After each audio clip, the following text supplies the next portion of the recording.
Assalamualaikum Bang. Waalaikumsalam warahmatullahi wabarakatuh. Masya Allah. Itu cantik kalau pakai jilbab.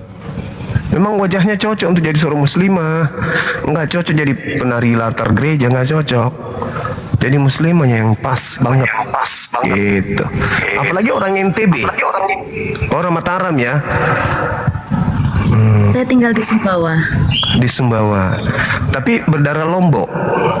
Iya, saya dari Lombok Timur. Oh, Masya Allah. Iya. Tapi selama ini rajin ke gereja? Ke gereja belum pernah, cuma belum sempat dibaptis juga. Kapan? Sejak kapan itu? Sejak kapan maksudnya ke ini? Sejak beberapa bulan terakhir. Oh begitu. KTP-nya Islam berarti? Iya, masih belum diganti. Terus kenapa sampai berpikir mau ke Kristen? Mungkin banyak yang menguatkan, karena banyak teman-teman yang menguatkan. Terus teman-teman di sekeliling, semua kayak gitu. Rela rupanya meninggalkan agama yang menuju agama irrasional yang Tuhan mati bunuh ciptaan, Tuhan dilahirkan oleh ciptaan. Itu nggak kepikiran ke sana? Iya Bang. Orang tua di mana, Adik? Orang tua di Lombok. Apalagi orang Lombok itu orang fanatik, Masya Allah. Saya mondok, guru saya itu 50% orang Lombok. Orang-orang Lombok itu orang fanatik semua loh itu. Fanatik Islam. Saya belum pernah bertemu dengan orang Lombok yang jauh dari Islam. Belum. Orang Lombok itu fanatik keislaman. Kenapa? Karena ya orang Lombok menggunakan akal sehat dan kebetulan Islam itu sejalan dengan akal sehat. Gitu. Ini ada hubungan keluarga dengan Bunda Nora? Tidak. Kok mirip kali ya? Bunda Nora mana Bang? Ada mualaf juga dari Dari Dubai. Mirip sekali. Oh enggak ya? Iya. Jadi apa solusi sekarang ini gimana? Apa yang harus kami bantu? Itu penyesalan dan mungkin saya ingin kembali ke Muslim. Alhamdulillah. Artinya ketika saudari mau kembali ke Muslim, pernah menyatakan diri menjadi Kristen gitu? Pernah. Mengakui Yesus Tuhan? Pernah. Alamak? Dengan cara apa diakuinya? Tinda Jibril, syukran. Saya dibantu sama seorang teman sih waktu itu. Misionaris? Dihubungkan dengan pendeta. Oh, ya. Jadi misionaris yang datang sama adik ini? Iya. Kenapa yakin kalau dia misionaris? Dia mengajarkan banyak hal, dia menjelaskan bagaimana perjalanan Tuhan Yesus yang menyelamatkan yang menebus dosa semua umat seperti itu. Tidak ada itu sampai orang. Dia rela seperti itu. Ya. Itu memang jualan mereka. Nggak ada. Kalau kita baca dalil atau kita cari dalilnya di mana Tuhannya Yahudi menghapuskan dosa dengan tumbal manusia, itu nggak ada dalilnya. Malah Tuhan marah membunuh Yesus itu. Tuhan marah. Bahkan Yesus sendiri mengutuk para penyalib. Di dalam kitab Matius 32 nomor 23 sampai dari nomor 13 sampai 36, Yesus mengutuk keras penyaliban itu. Bahkan Yesus mengecam dengan neraka jahanam orang-orang yang menyalib orang benar dan keturunannya tidak akan lolos dari api neraka jahanam. Itu. Jadi hati-hati. Bahkan kalau kita kita lihat, kalau kita baca dalil di dalam Matius 7 ya, orang-orang yang memanggil Yesus Tuhan, bernubuat pakai nama Yesus, bermujizat pakai nama Yesus, mengusir setan pakai nama Yesus, itu akan diusir oleh Yesus dengan berkata, "Enyahlah daripada aku tidak mengenal kalian, kalian semua adalah pembuat kejahatan." Nah, ada ini, begitu masuk Kristen kan memanggil Yesus dengan panggilan Tuhan, betul? Diusir Yesus berdasarkan kitabnya sendiri. Kemudian nanti digiring pelan-pelan sampai makan babi. Masa tubuh secantik ini dimasukkan makanan haram di dalamnya? Kan kesian. Kitabnya orang Yahudi di dalam kitab Yesaya 66 nomor 16, 17, 18, pemakan babi akan dibakar dengan api oleh Tuhan. Masa mau dibakar sama api? Jangan mau dong. Dan Al-Quran mengatakan, innal ladzina kafaru min ahlil kitabi wal musyrikina fi nari jahannam khalidina fiha. Orang-orang kafir itu, penyembah-penyembah Yesus itu, kata Quran, mereka akan masuk ke dalam neraka, kekal di dalamnya. Sangat disayangkan. Apa yang kurang di Islam? Gak ada yang kurang di Islam itu. Gak ada. Kita jangan melihat Islam itu dari oknumnya, dari perilaku-perilaku umatnya. Enggak, jangan. Kenapa? Karena setiap manusia itu kan ada godaan setan. Iya toh? Jadi kalau ada orang yang jatuh ke dalam godaan setan, lantas kita hujat agamanya, kita keliru. Jadi melihat agama itu bukan dari pemeluknya, tapi melihat agama itu dari kitab sucinya. Itu. Jadi kalau orang salah di Islam, baru-baru ini ada pendeta yang viral melakukan perbuatan ada kiai katanya melakukan hal yang tidak senonoh kepada santrinya. Apakah itu agamanya yang mengajarkan begitu? Bukan. Itu oknumnya sendiri. Agama Islamnya mengajarkan la taqrabuz zina. Jangankan menodai santri, haram hukumnya. Perintahnya dalam Al-Quran itu jelas itu. Jadi bukan Islamnya yang salah, tetapi oknumnya yang salah. Beda dengan agama yang ada ini sempat anut. Contoh di dalam kitab Yosua,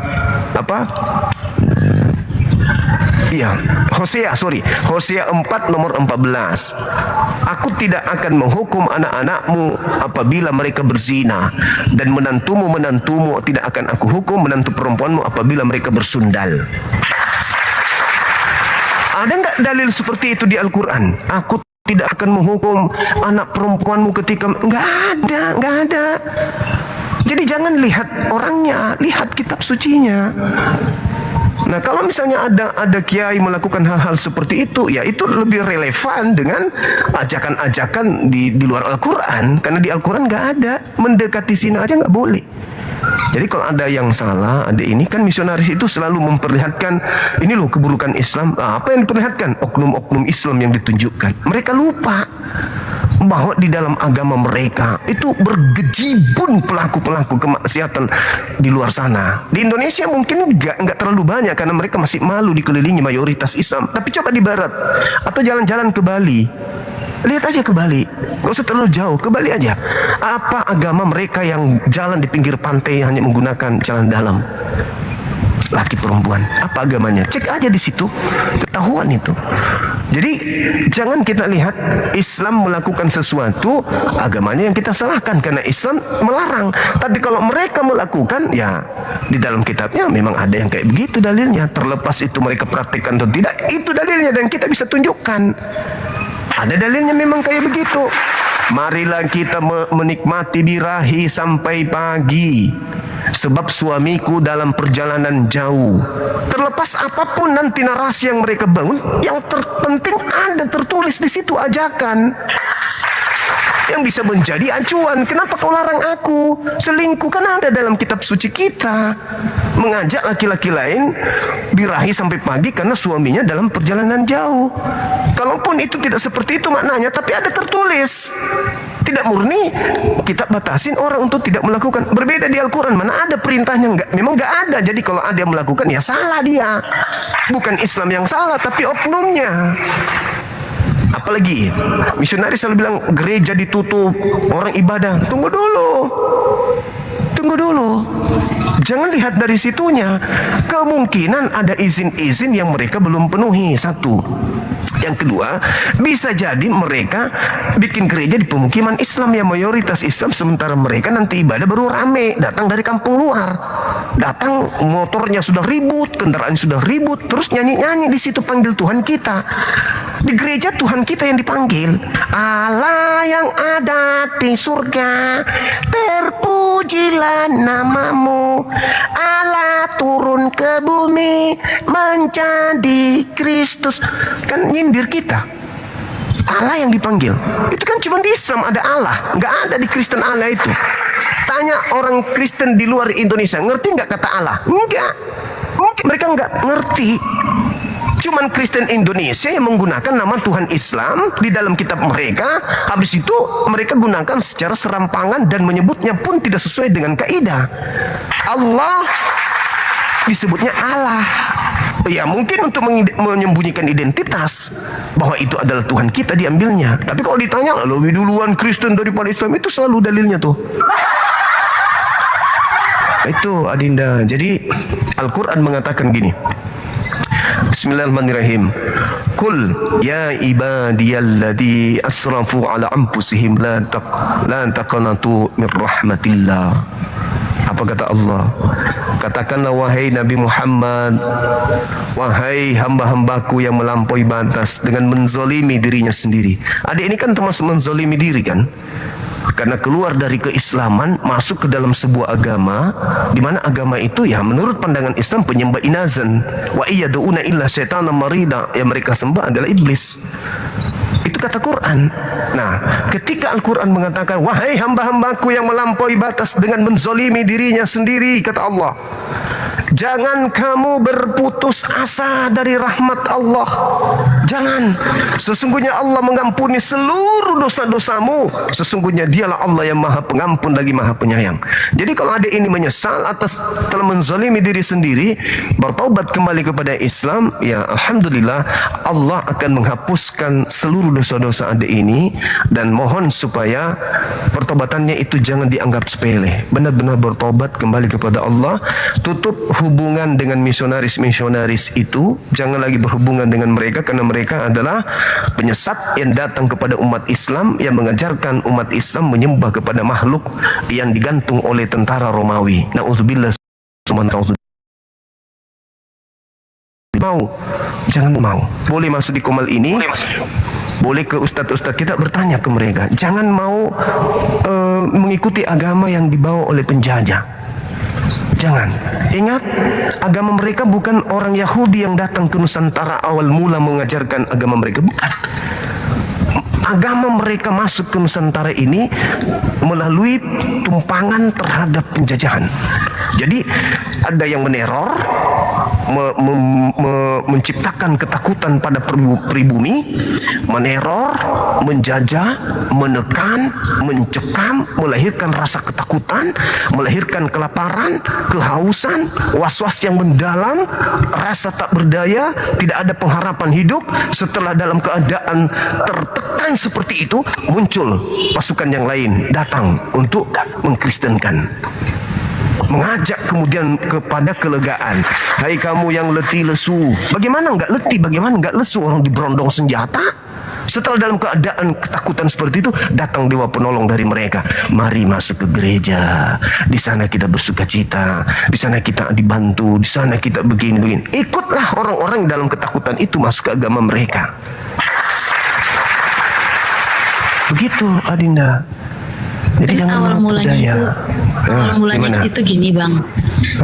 Kan saya lagi komal juga dengan salah satu temen itu. Saya cerita, saya pernah bertemu dengan seseorang yang di dalam mimpi kan Bang. Di dalam mimpi saya bertemu dengan seseorang yang sosoknya berpakaian putih, sambil membentangkan tangan ngomong, "Nak, ayo kamu belajar jalan." Saya ceritalah sama mereka, katanya mereka itu adalah sosok Tuhan Yesus yang akan membimbing. Itu penguatannya mereka. Itu bertentangan dengan dalil-dalil Yesus sendiri. Dan Yesus sudah berpesan di dalam pengajaran Yesus di Matius 24 nomor 4, nomor 5, 23, 24, 25, 26, 26. dan seterusnya. Apa kata Yesus kepada orang-orang Yahudi? Waspadalah kepada penyesat yang datang kepadamu memakai namaku dan berkata, akulah Yesus, akulah Kristus. Jangan kau percaya. Mereka akan menyesatkan banyak orang. Lalu kemudian Yesus mengatakan, penyesat itu datang, aku Yesus. Itu yang pertama. Yang kedua, kata Yesusnya, bila mana ada orang berkata ada Mesias di sini, ada Mesias di sana, jangan kau percaya. Sebab kalau aku yang datang, kalau aku Yesus yang datang, tanda-tandanya adalah seluruh manusia akan melihat aku, sebab aku berada di tengah langit. Matius 24, nomor 27, 28, 29, 30. Apabila aku yang asli datang, aku akan nampak di tengah langit. Al-Quran surah As-Zukhruf ayat 61. Ketika Nabi Isa itu datang, maka dia akan nampak membawa tanda-tanda hari kiamat. Kata Yesus, kalau aku datang, aku nampak membawa tanda hari kiamat. Nah, di dalam Matius 23 nomor 9, apa kata Yesus? Mulai sekarang kamu tidak akan melihat aku lagi, sampai engkau berkata, diberkatilah dia yang datang dalam nama Tuhan. Jadi, kalau ada yang datang kepada kita dalam mimpi, dalam apapun itu, kata Yesus, kau tidak akan melihat aku lagi. Yang datang setelah aku itu pergi ke langit, itu adalah penyesat, memakai namaku. Jadi kalau ada orang disesatkan, di dalam Bible pun dikatakan bahwa waspadalah kepada iblis, sebab iblis pun bisa menyamar seperti malaikat terang. Itu. Jadi hati-hati, hati-hati. Orang misionaris menemukan mimpi seperti itu luar biasa tuh. Kalau sudah ada mimpi seperti itu ditemukan oleh misionaris, oh sudahlah, Anda akan digiring sampai Anda keluar meninggalkan Islam. Itu. Jadi sekali lagi kata Yesus, engkau tidak akan melihat aku lagi. Jadi yang datang itu bukan Yesus. Bukan Yesus yang datang itu, bukan. Karena Yesus tidak akan pernah datang sampai manusia berkata, diberkatilah dia dalam nama Tuhan. Kan muridnya pernah bertanya tuh, Guru, apa tanda kedatanganmu? Kata Yesus. Yesus berkata, tanda kedatanganku adalah apabila aku yang datang, kata Yesus, apabila aku yang datang, maka matahari menjadi gelap, bintang tak bercahaya, bulan tak bercahaya, bintang berjatuhan, kuasa langit berguncang. Nah, itu kalau Yesus yang datang. Ya, kalau cuma datang dalam mimpi tidak ada bukti tanda-tanda itu, kan muridnya bertanya, Guru, apa tanda kedatanganmu? Yesus menjawab, kalau aku datang, matahari menjadi gelap, bulan tak bercahaya, bintang berjatuhan, bintang-bintang berjatuhan, kuasa langit berguncang, seluruh manusia akan meratap, seluruh manusia akan melihat aku di tengah langit. Itu tanda kalau aku yang. Kata Yesus, kalau azan jangan kau percaya. Itu kata Yesus, Matius 24 nomor 23, 24 sampai 26. Jangan kau percaya kalau ada yang mengaku Yesus, jangan. Sebab kalau aku yang asli datang, matahari menjadi gelap, bulan tak bercahaya, bintang berjatuhan, kuasa langit berguncang. Nah, itu juga diterangkan oleh Al-Quran surah As-Zukhruf ayat 61, tanda kedatangan Nabi Isa itu begitu. Persis dengan nasihat Yesus. Jadi kita ini kalau ada mengaku-ngaku bertemu Yesus atau mimpi dengan, jangan percaya. Itu kata Yesus, bukan kata saya. Begitu saudari. Apalagi yang dijanjikan misionaris ini?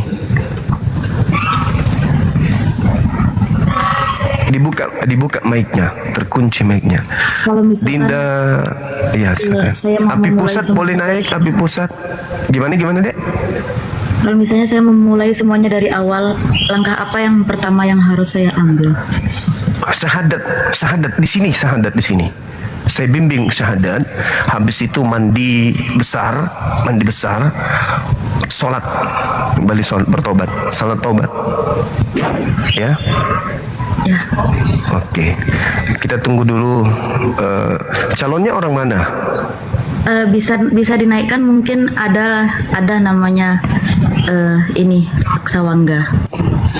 Aksawangga. Bentar ya, Dek. Oh, beliau ada di sini. Baik.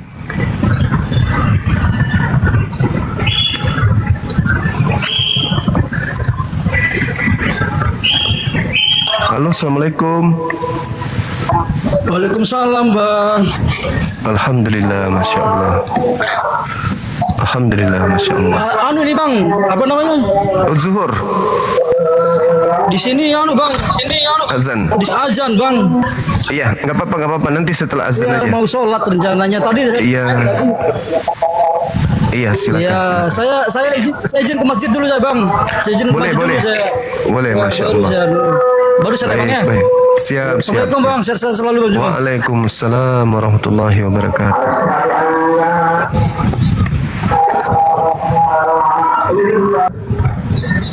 Oke, masya Allah. Untung ketemu dengan seorang Muslim kembali memeluk Islam, masya Allah. Bang Handi, assalamualaikum. Waalaikumsalam warahmatullahi wabarakatuh.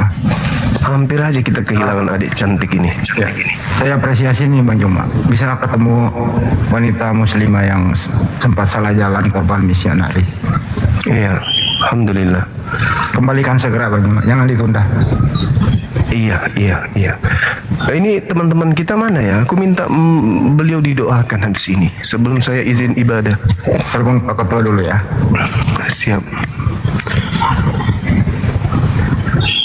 Memang kita Adinda, saya panggil siapa namanya, Dek?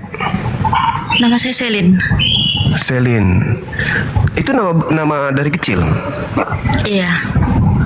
Oh, iya. Memang asli Lombok kan memang? Asli Lombok. Oh, masya Allah.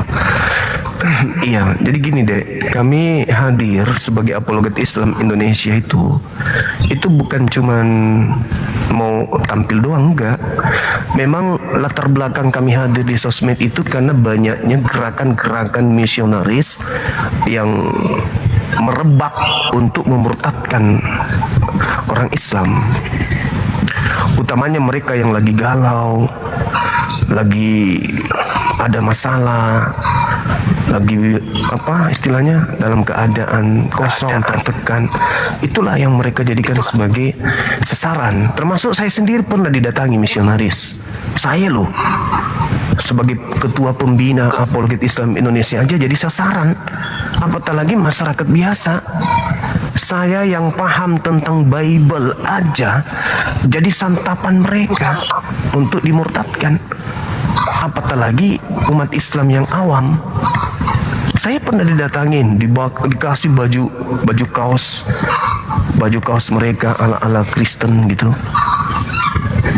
Ya alhamdulillah, bersyukur saya bisa menghindarkan diri saya dari gerakan mereka gitu deh. Memang kita harus hati-hati. Oke, Dinda Tahta monitor. Assalamualaikum. Monitor Dinda. Waalaikumsalam. Assalamualaikum. Lanjut Gerenda. Oh, waalaikumsalam warahmatullahi wabarakatuh. Adik, saya bimbing syahadat dulu. Boleh ya? Nanti sambil tunggu saudara kita yang habis ibadah naik ke sini. Habis itu nanti didoakan sama ustadz kita. Kalau mau penguatan akidah nanti boleh. Tapi saya lihat calon suaminya juga orang kuat ibadah sih. Tanya dengan baik. Kita